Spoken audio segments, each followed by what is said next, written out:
ఈరోజు హట్కో urban investment and window అనే ఒక ప్రోగ్రామ్ ఇండియా మొత్తం తీసుకొచ్చారు.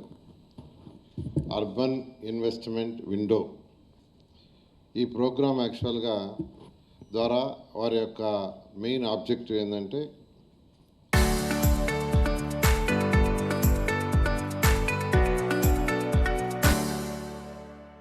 అర్బన్ ఏరియాలో ఇన్ఫ్రాస్ట్రక్చర్ డెవలప్మెంట్ చేయడానికి సపోర్ట్ చేయటం.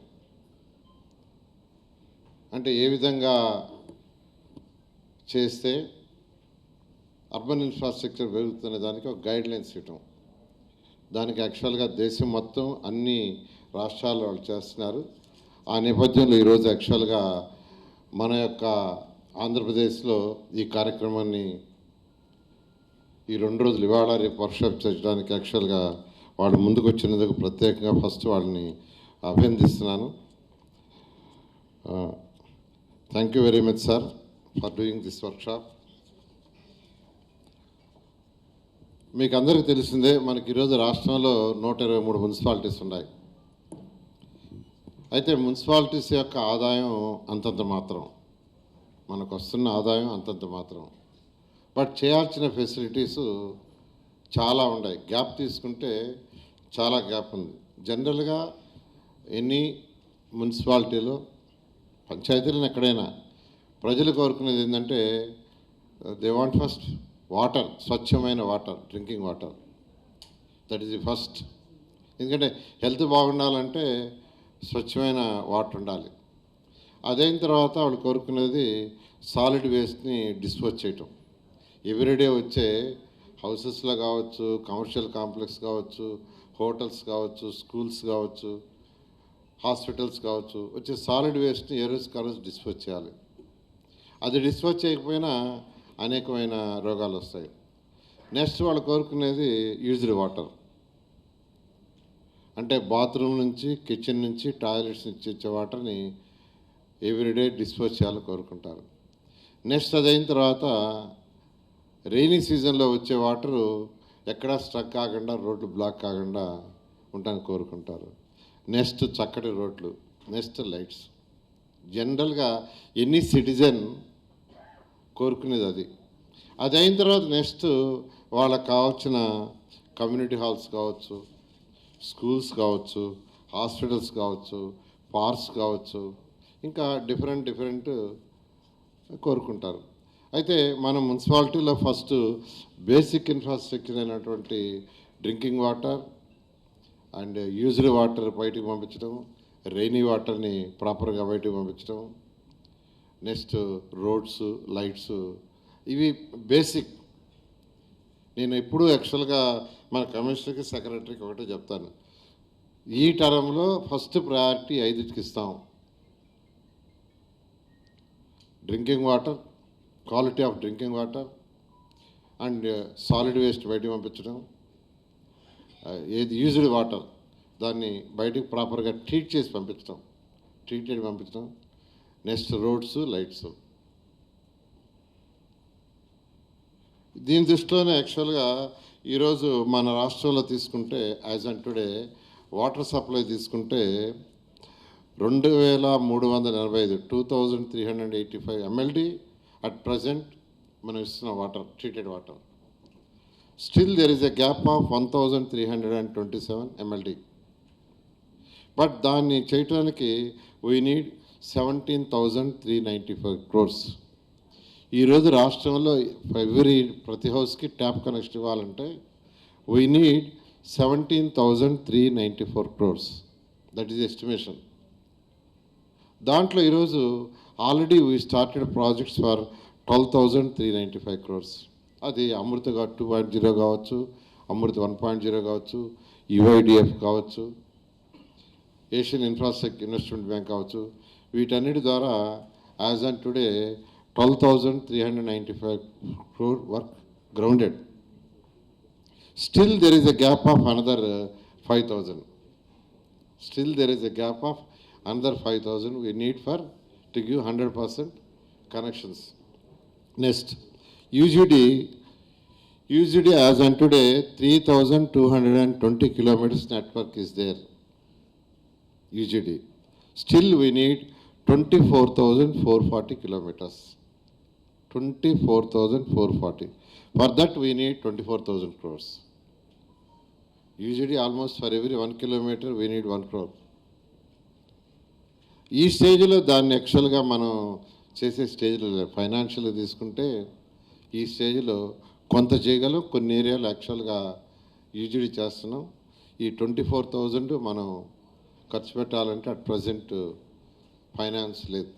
బట్ దాంట్లో అట్లీస్ట్ ఒక 3,000 క్రోర్స్తో కొంత పార్ట్ కొన్ని ఏరియాలు విజయవాడ, విశాఖపట్నం, గుంటూరు, నెల్లూరు ఇట్లా కొన్ని కార్పొరేషన్లో కొంత చేయాలనేది అవర్ టార్గెట్. నెక్స్ట్ రెయినీ సీజన్లో రెయినీ వాటర్ అంటే జనరల్గా ఏంటంటే మన దగ్గర రెయినీ సీజన్లో పోయే వాటర్ యాక్చువల్గా యూజ్డ్ వాటర్ని పంపించేది ఒకే దాంట్లో చేస్తున్నాం. బికాజ్ యూజ్డ్ లేదు కాబట్టి. యూజ్డ్ ఉంటే యూజ్డ్ వాటర్ యూజ్డ్ కింద పోయేది. రెయినీ సీజన్లో వచ్చే వాటర్ యాక్చువల్గా రోడ్డు ఇటు కట్టే డ్రైన్స్లో పోతుంది. కానీ మన దగ్గర ప్రజెంట్ రెండు ఒకటిగానే ఉన్నాయి. అది 24,053 కిలోమీటర్లు రెయినీ వాటర్ని డిస్పోజ్ చేసేదానికి at present we have road drains. We need another 23,612 kilometres. ఈ యొక్క డ్రైన్స్ ఏదైతే ఉన్నాయో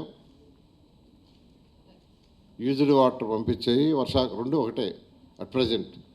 అది ఈ 24,053 కిలోమీటర్స్ యాజ్ అండ్ టుడే ఉన్నాయి ప్రాపర్గా. 23,612 కిలోమీటర్ కచ్చా డ్రైన్స్ ఉన్నాయి. అది చేయాలంటే we need 29,000 crores. We need 29,000 crores. But దాన్ని యాక్చువల్గా డిపార్ట్మెంట్కి నేను చెప్పాను, high density, medium density, low density. High density population ఉండే ఏరియాలో ఎంత కావాలి, మీడియం డెన్సిటీ ఎంత కావాలి, లో డెన్సిటీ ఎంత కావాలని ఎస్టిమేట్ చేయమన్నాను. వాళ్ళు ఇచ్చిన ఎస్టిమేషన్ ఏంటంటే హై డెన్సిటీ ఉండే ఏరియాలో ఆ బ్యాలెన్స్ కచ్చా కంప్లీట్ చేయాలంటే we need 5,000 crores. Medium density ఉండే ఏరియాలో కచ్చా డ్రైన్స్ పూర్తి చేయాలంటే 4,000 crores. అండ్ యాక్చువల్గా లో డెన్సిటీ అక్కడక్కడ ఒక హౌస్ ఉంటుంది, అది చేయాలంటే అనదర్ 20,000 crores. సో నేను డిపార్ట్మెంట్కి ఏం చెప్పానంటే హై డెన్సిటీ, మీడియం డెన్సిటీ ఈ టర్మ్లో ఈ యొక్క రాబోయే 3 yearsలో కంప్లీట్ చేస్తాం. దాని మీద వర్కౌట్ చేయమన్నాను. అది 9,000 కోట్లు అవుతుంది. ఆ 9,000 కోట్లలో మ్యాక్సిమం ఈరోజు ఈ యూసిఎఫ్ ఎక్కడైతే లోన్స్ రైజ్ చేయగలవో ఆ ఏరియాలో డ్రైన్స్ పూర్తి అయ్యేదానికి పెట్టమన్నాను. ఒక 5,000 crores I think as on today loans raise చేయగలిగిన కెపాసిటీ ఉందని చెప్పారు. అంతేనా? 5,000 crores. ఆ 5,000 crores-కి 25% మనకి యూసీఎఫ్లో వస్తుంది, అంటే 1,250 crores. సో రెండు కలిపితే 6,250 crores. ఆ 6,250 crores-తో ఆ మున్సిపాలిటీస్లో 72 మున్సిపాలిటీస్లో ఫస్ట్ ప్రయారిటీ డ్రైన్స్ పూర్తి చేయడం. అయితే మిగతా మున్సిపాలిటీలు ఎలా అని మీరు అడగచ్చు. దానికి ఏంటంటే ఒక 5,000 crores-తో యాన్యుటీ మోడల్లో ముందుకు పోతున్నాం. ఫైనాన్స్ వాళ్ళు యాక్సెప్ట్ చేశారు. యాన్యుటీ లాంటి ఎవరైతే యాన్యుటీకి ముందుకు వస్తారో వాళ్ళు 40% మనం ఇస్తాం, 60% వాళ్ళు పెట్టుకునేటట్టుగా 10 yearsలో repayment. So 60% they will invest, 40% we have to invest. ఆ 40%కి మనకున్న ఎల్ఆర్ఎస్, బీపీఎస్లో ఏదైతే అమౌంట్ వస్తుందో ఆ అమౌంట్ని పెడదలుచుకున్నాం. ఈరోజు మనకు ఎల్ఆర్ఎస్, బీపీఎస్లో కొంత అమౌంట్ వస్తుంది. ఆల్రెడీ 600 crores వచ్చింది. బట్ స్టిల్ అన్ని ఫైల్స్ క్లియర్ చేస్తే we're expecting around 1,500 crores. So ఆ 1,500 crores మనం మ్యాచింగ్ పెట్టుకుంటే ఒక 3,500 crores యాన్యుటీ వస్తుంది. దాంట్లో ఒక 6,000 crores యాక్చువల్గా 5,000 ఫైనాన్స్ వాళ్ళు యాక్సెప్ట్ చేశారు. దాంతో యాక్చువల్గా ఏంటంటే మనం ఈ 72 మున్సిపాలిటీస్ ఏదైతే యూసీఎఫ్కి ఎలిజిబిలిటీ లేని మున్సిపాలిటీస్ ఉన్నాయో 123లో స్మాల్ మున్సిపాలిటీస్ వాటిల్లో డ్రైన్స్కి కంప్లీట్ చేయడానికి ఆ డబ్బులు ఉపయోగించే విధంగా ప్లాన్ చేసాం.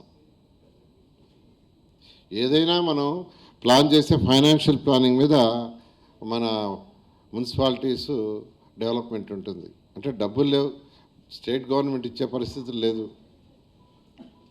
ఆల్టర్నేటివ్ ఏంటంటే జస్ట్ లైక్ హడ్కో ఆర్ గవర్నమెంట్ ఆఫ్ ఇండియా ఇచ్చే ప్రాజెక్ట్స్ అమృత్ కావచ్చు, అదేవిధంగా ఏషియన్ ఇన్వెస్ట్మెంట్ ద్వారా కావచ్చు, యుఐడిఎఫ్ ద్వారా కావచ్చు. ఇప్పుడు యూసీఎఫ్ వచ్చింది. యూసీఎఫ్ మొత్తం 4 lakhs crores పెట్టింది గవర్నమెంట్, సెంట్రల్ గవర్నమెంట్. 4 lakhsలో 1 lakh వాళ్ళు ఇస్తారు, రిమైనింగ్ 3 lakhs లోన్స్ ద్వారా కానీ స్టేట్ గవర్నమెంట్ కానీ పెట్టాలి. అయితే వాళ్ళ పాపులేషన్ రేషియోలో ఇస్తే మనకు 3,600 కోట్లు వచ్చింది.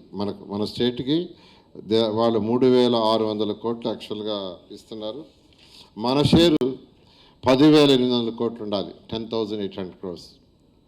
3,600 వాళ్ళు ఇస్తారు, 25%. దానికి 75% 10,800, టోటల్ 14,400. ఈ 10,800 మనం బ్యాంక్స్ కానీ ఇలా హడ్కో కానీ వాటి ద్వారా రైట్ చేసుకోవచ్చు. రైట్ చేసుకోవాలంటే మున్సిపాలిటీస్ కెపాసిటీ ఉండాలి రీపేమెంట్. 72 మున్సిపాలిటీస్కి వచ్చింది ఆ కెపాసిటీ క్యాలిక్యులేట్ చేస్తే. అయితే ఏది చేసినా మనం ప్రాపర్గా చేయాలి. ప్రభుత్వ డబ్బు ఒక పైసా కూడా వేస్ట్ కాకూడదు. వేస్ట్ కాకుండా ఉండాలంటే ఇంజనీర్లు, కమిషన్ ఉండారు. నేను అందరిని ఒకటే రిక్వెస్ట్ చేసేది, ఎక్కడైతే అవసరమో వాటిల్ని ఎస్టిమేట్ చేయండి. నేను చాలా క్లియర్గా ఈఎన్సీ గారు కూడా చెప్పాను, అన్నెసరీగా ఉన్న వాటిలన్నింటి పగలగొట్టి కొత్తవి చేయొద్దు. ఎందుకంటే నేను కూడా ఎమ్మెల్యేనే. నేను ఎమ్మెల్యే నెల్లూరు సిటీలో ఈ మధ్య 4వ వార్డు ఉంటే ఆ వార్డులో విజిట్ చేశా. ఒక డ్రైన్కి శంకుస్థాపనకు పోయా. శంకుస్థాపన పోతే ఆ డ్రైను పగలగొట్టాల్సిన అవసరం లేదు, కట్టాల్సిన అవసరం లేదు, కానీ ఎస్టిమేషన్ వేసి కట్టేశారు. డివిజన్ నెంబర్ 4 ఏమంటే చిన్న డ్రైన్గా ఉంది సార్ అని. చాలా పర్ఫెక్ట్గా ఉంది డ్రైన్. కచ్చా డ్రైన్స్ ఉన్నాయి, ఫస్ట్ కచ్చా డ్రైన్స్ చేసుకొని తర్వాత అటువంటి డ్రైన్స్కి రావాలా. అట్టగా కచ్చా డ్రైన్స్ వదిలేసి ఎన్నో కచ్చా డ్రైన్స్ అంటే ఆ వార్డులో వర్క్ జరగాలనే ఉద్దేశంతో పెట్టారు. నేనైతే ఇంజనీర్లు అందరికీ చెప్పాను, ఎస్సీ గారికి అందరికీ అలా చేయొద్దు. అందువల్ల మీ అందరిని నేను రిక్వెస్ట్ చేసేది ఏంటంటే, నాయకులు అది పెట్టేయండి, ఇది పెట్టేయండి, పెట్టేయమంటారు, అది సహజం. అలా కాకుండా నిజంగా ఎక్కడైతే కచ్చా డ్రైన్స్ ఉన్నాయో యూ ఐడెంటిఫై దోస్ డ్రైన్స్, వాటిని మాత్రమే పెట్టండి. ఎన్సీ గారు కూడా మనం చెప్పారు, మీరు 29,000 కోట్లు ఎస్టిమేషన్ వేశారు, ఓకే. వాటిలో ఏది అవసరమో ఏది అవసరం లేదో మీరు మరొకసారి అందరి దగ్గర చెక్ చేయించి అవసరమైనవి పెట్టించమని చెప్పాను. అందువల్ల మరొకసారి మీ అందరినీ రిక్వెస్ట్ చేస్తున్నాను. ఈరోజు వర్క్షాప్లో యాక్చువల్గా ఈ ఫైనాన్షియల్ ప్లానింగ్ వాటన్నిటి మీద వాళ్ళు డిస్కస్ చేస్తారు. దాంతో మీరు చూసుకోవాల్సింది మరొకసారి అటు కమిషనర్స్, ఇంజనీర్స్ ఏదైతే నీడో ఏదైతే అవసరమో దానికే ఉపయోగించే విధంగా చేయండి. నేను అది కూడా మన ఈఎన్సీకి, కమిషనర్కి, సెక్రటరీ చెప్పా, ఎక్కడైతే ఆల్రెడీ డెన్సిటీ ఆఫ్ పాపులేషన్ పక్కన డ్రైన్స్, కచ్చా డ్రైన్స్లో చేస్తాం. అటుకాని ఊరి బయట ఎక్కడో ఉన్నాయి, అక్కడ ఇళ్ళు లేవు, అవి 3rd phase పెట్టుకుంటాం. ఈ విషయంలో మీరు ఆల్ కమిషనర్స్ పర్టికులర్, ఎందుకంటే నాయకులు ఏం చేస్తారంటే ఆ ఊరి బయట ఉండే కట్టమంటారు. ఆ 6 అడుగులు, 8 అడుగులు, 10 అడుగులు డ్రైన్స్ ఏదో ఉన్నాయి. ఇప్పుడు ఒంగోలు ఉంది, ఒంగోలులో ఆ మెయిన్ కెనాల్ చేయమంటున్నారు, పెద్ద కెనాల్, అయితే ఇంకా 20 feet 40 feet ఉంది. నేను ఎమ్మెల్యేకి చెప్తున్నా, ఫస్ట్ ఆ చిన్న చిన్న డ్రైన్స్ని కంప్లీట్ చేసుకోమని. ఇంకా ఒకరోజు ఎస్సీ కాలనీ పోతే ఎస్సీ కాలనీ అన్ని కచ్చా డ్రైన్స్ ఉన్నాయి. అక్కడే కాదు, చాలా కాన్స్టిట్యున్సీలో మా నాయకులు అడిగేది ఏంటంటే ఆ పెద్ద పెద్ద డ్రైన్స్ అడుగుతారు, అవి చేస్తాం, చేయమంటారా. ఫస్ట్ పాపులేషన్ ఎక్కడైతే ఉండారో అక్కడ ఉండే డ్రైన్స్, కచ్చా డ్రైన్స్ని ఇన్నిసార్లు ఎందుకు చెప్తున్నానంటే, నేను నెల్లూరులో చూస్తున్నా, చెప్పాను కదా, వార్డ్ నెంబర్ 4లో నేనే ఇనాగరేషన్ చేశాను, శంకుస్థాపన చేశాను. చేసిన తర్వాత పోయి డ్రైన్ అంతా చూస్తే పర్ఫెక్ట్ డ్రైన్, బట్ సైజ్ చిన్నది ఉంది. కాబట్టి ఆ విధంగా చేయాల్సింది నేను అందరినీ రిక్వెస్ట్ చేస్తూ, సురేష్ గారు సెక్రటరీ గారు చాలా డీటెయిల్గా అన్నీ చెప్పారు. మీరు వర్క్షాప్ని సక్సెస్ఫుల్గా చేసి మీరు యూసీఎఫ్ ఛాలెంజ్ ఫండ్, అది కూడా నాకు యాక్చువల్గా సంపత్ మీరు 3 నెలలు అని చెప్పారు, 3 నెలల లోపల అప్లోడ్ చేయాలని. ఈ మంత్లో శాంక్షన్ చేస్తున్నారంట, ఎస్టర్డే సార్ చెప్పారు. సెకండ్ ఫేజ్ ఈ మంత్లో ఇస్తున్నారంట. మీరు ఈ మంత్లో మొత్తం 3600కి తీసుకురావాల, వాళ్ళ share 3600.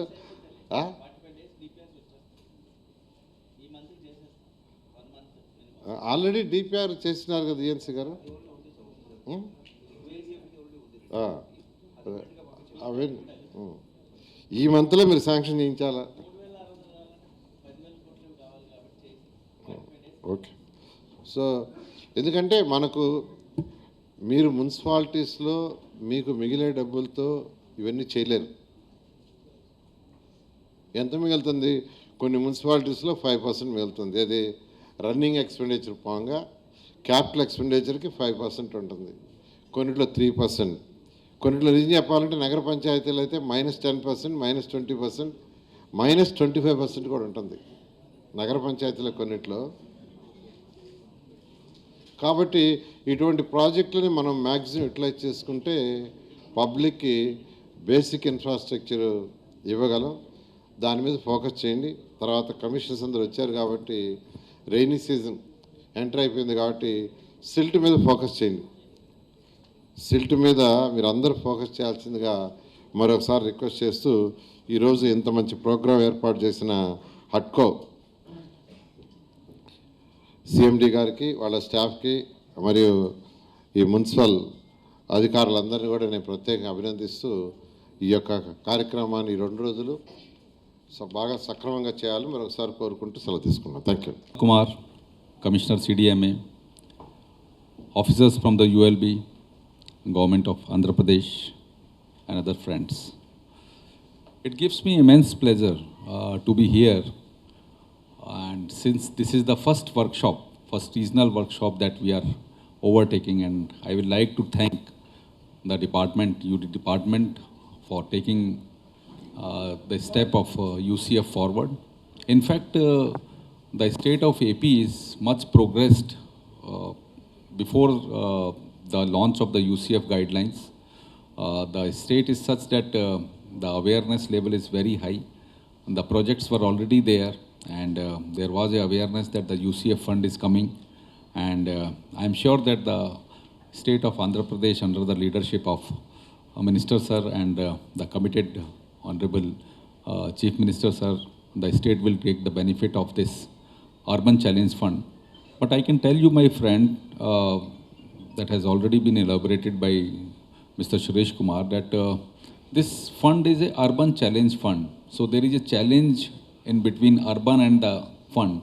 So this challenge will remain there at all the stages of the development of the projects, starting from the identification of the projects, conceptualizing the projects, making it bankable, then how the bankability has to be achieved, what kind of financial instruments are required, what kind of monitoring is required, whether the PPP players are available or not. And all these challenges the urban managers has to dealt with at every stage, at every point.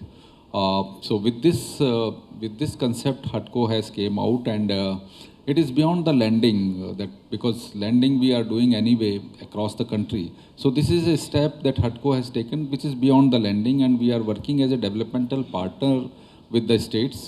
And I'm sure that this step will go a long way in creation of the urban infrastructure. And as we all know that how our country is being urbanized and the pace of the urbanization is very high. If I see the state of AP, there are a lot of strengths which can be harnessed and the bankable projects can be created, starting from the longest coastline of more than 1,000 kilometers, the agriculture goods, the food grains, the farming projects, the fisheries, the maritime. So lot of leverage is there from the resource sides that the urban local bodies can create. And finally, the committed leadership of the Honorable Chief Minister is coming with a lot of good things, starting from the artificial intelligence, the quantum valley, the defense, the aerospace. So if ULBs are prepared to take the project in such areas, because lot of skilled labor will come, lot of skilled manpower will come, lot of urbanization will come, the monetization of land will happen.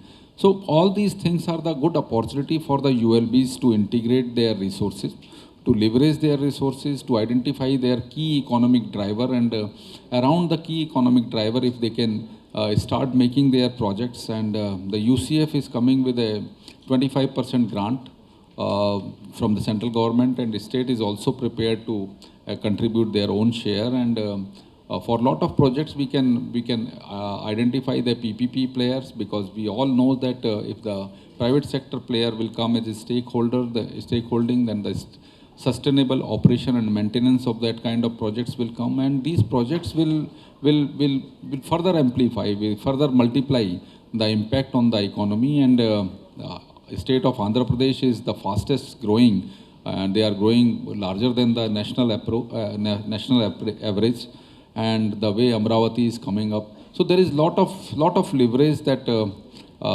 they can come with the area-based plan, city-based plan, or the economic-based plan, integrating few districts around the Amravati. So all these things, Minister Sir has already known, and he is a 24/7 person. Whenever we discuss anything, and his focus is very clear that how to create a very sustainable, bankable, and viable atmosphere in the state of AP. And the way he understands the commercialities, the regulations, the progress, the development, the monitoring, and I'm sure that we all will take this opportunity to take the state forward. Thank you so much.